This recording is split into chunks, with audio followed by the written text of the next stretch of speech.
అలసందలు అన్నమాట. నేనైతే పచ్చిడి కాయలు తీసుకొచ్చాను ఉడకబెట్టి పిల్లలకి ఇద్దామని చెప్పి. అవైతే పురుగులు ఉన్నాయి వాటిల్లో. ఇంకా ఇలా అవి ఒలిచేసి పెట్టాను. ఇప్పుడు బాయిల్ చేసి తిరువాత పెట్టాను అనమాట. తిరువాత పెట్టేసి ఇంకా చింతల పొడి అయితే కలుపుకుంటాను. ఇది ఆల్మోస్ట్ ఎవ్రీ రాయలసీమ పీపుల్ ఇళ్ళల్లో ఉంటుంది ఖచ్చితంగా. చింతల పొడి అంటే తెలియని వాళ్ళు ఎవరు ఉన్నారు. అండ్ అందరికీ మోస్ట్ ఫేవరెట్ అనమాట. ఇది అన్నంలో నెయ్యి వేసుకొని తింటే అయిపోతుంది. ఇంకా రోట్లో దంచి నేర్తే ఇంకా టేస్ట్ ఉంటుంది. ఎందుకంటే అది కచ్చాపచ్చగా ఇంకా పప్పులు ఉంటుంది. నమ్ముకొని తినడానికి చాలా టేస్ట్ ఉంటుంది.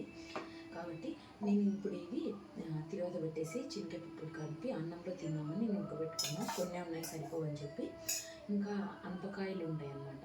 అవి కూడా ఉడకబెట్టిస్తాను పిల్లలకి ఉప్పేసి ఈవినింగ్ స్నాక్స్ లాగా. స్వీట్ కార్న్, ఇవి అలసందలు. నేను మోస్ట్లీ ఎక్కువగా అలసందలు, అనపకాయలు, స్వీట్ కార్న్ ఇట్లాంటివి చినిక్కాయలు బాయిల్ చేసి ఇవ్వడానికి ట్రై చేస్తాను ఈవినింగ్ స్నాక్స్లో. మీరు కూడా మీ పిల్లలకి ఖచ్చితంగా ట్రై చేయండి. ఇవి ఎక్కడ కనిపించినా ఖచ్చితంగా మీరు తీసుకొని మీ పిల్లలకి కూడా ఇవ్వండి. మీరు కూడా తినండి డెఫినెట్లీ అనమాట. చాలా హెల్త్ బెనిఫిట్స్ ఉన్నాయి. అంటే నేనేమి పెద్ద ప్రొఫెషనల్ కాదు, మీకు హెల్త్ బెనిఫిట్స్ చెప్పడానికి నాకు తెలిసినంత వరకు నేను చెప్తున్నాను. కాబట్టి మీరు ఖచ్చితంగా ఇవి ట్రై చేయండి. ఓకేనా? టేస్ట్ అయితే సూపర్ ఉంటాయి, చాలా టేస్టీగా ఉంటాయి. బాయ్.